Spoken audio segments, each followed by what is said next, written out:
What's up, fight fans? This is Kurt DeVille with Counterpunch Boxing News, and I have some new news concerning Dominic Brazil and the Deontay Wilder beef. Okay, Dominic Brazil has spoken his piece. Now it is time to cover Deontay Wilder. He was on Helen Yee, and that was who was interviewing Deontay Wilder.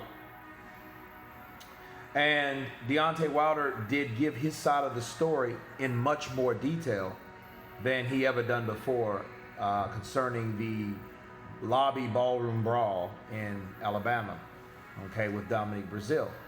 Well, he stated that he went to confront Dominic Brazil. He said it was by himself, okay?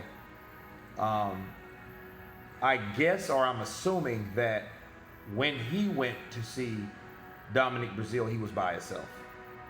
Now, that doesn't mean that other people joined, because obviously that had to happen if all of a sudden Dominic Brazil sucker punched his brother, but then his brother came back around and caught Dominic Brazil and dropped him, right? So he mentioned that the reason why he was looking for Dominic Brazil, because Dominic Brazil was making family death threats towards him and his family. That's why he had a personal beef with Breazelle. Breazille's story was the only reason they mobbed him down in the lobby was because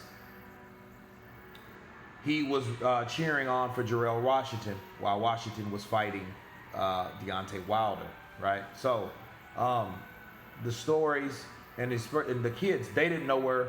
Deontay Wilder said that Dominic Brazil and his wife did not know where their kids were. Their kids were right by his brother. I don't know how many brothers he has, but he said by his brother, and I don't think he's referring to Marcellus. So he said he didn't do anything. He said if he was wrong, he would have. He's man enough to admit that he was wrong in a situation, but he said he did nothing wrong, and that's why the bad blood is there, because of the death threats, right, and the incident in the lobby. Now, let me counterpunch this. First off, if Dominic Brazil made death threats towards Deontay Wilder's family, that's wrong. And I could see why Deontay was looking for him. Because that's anybody. You don't make death threats. You know what I mean? Boxers are human beings too. But these are human beings that have a bunch of people, that ride with a bunch of people that may or may not be carrying weapons, right? Pistols, knives, things of that nature that can harm you for protection. So you don't want to, I know you guys, if you haven't, you've seen Southpaw. These guys run or roll with either the bodyguards. They have some type of weapon with them, or their best friend, or their other part of their entourage. They are entourage / security in a lot of situations. So yeah, there's a good chance they're strapped. So if you're getting into confrontations like that, that could have been a much worse situation. Somebody could have started shooting in there, the wrong person got shot. It'd been terrible. But that's why he is so adamant and so personal about this particular fight. And he got onto Fury. He said Fury got that deal on ESPN because ESPN thought that the Deontay Wilder fight was attached to that.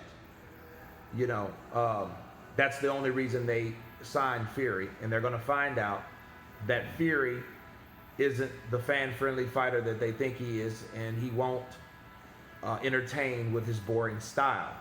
Now, what I will add to that is Tyson Fury's not a power puncher. We know that. He's a boxer with skills and an awkward, quick, fancy style. However, Deontay Wilder has to be very careful on who he tries to diss or downgrade or degrade, okay? And downplay. He did that with Anthony Joshua and Jarrell Miller, remember? Oh, I don't think that fight gonna do well because nobody know who Anthony Joshua is. Nobody know Jarrell Miller in his own country. Remember he said that? What happened? The pre-ticket sales shot through the roof and made a freaking record. Fact. So for him thinking that um, Tyson Fury won't do well is pretty much kind of inadvertently giving him publicity. You know what I mean? Because everybody's going to be watching Tyson Fury if he thinks about it, because they're going to want to see how good he does. They're going to want to see if he wins, right? Fighting an undefeated fighter with old Tom. So it could be a possible fight between him and Deontay Wilder, or him and Anthony Joshua, because any of these guys fight, people are going to be watching, okay?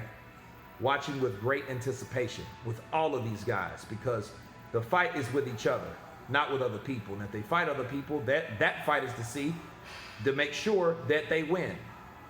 So all the fans of each guy are going to be at the edge of their seats, worried to death, and very interested to see if they win or lose, right? To see if they still have that credit in this tournament, this heavyweight big three tournament that we're going through. So that's what it's all about. So Deontay Wilder's hoping and wishing that. I think he's just bitter about how that shit went down. You know what I mean? But anyhow, he got back on Dominic Brazil. Dominic Brazil, he said he's going to show Dominic Brazil that he doesn't belong in the same ring as him. Okay, so he is going into that ring to make a great statement because it's personal. And he really wants to seriously hurt Dominic Brazil. You know,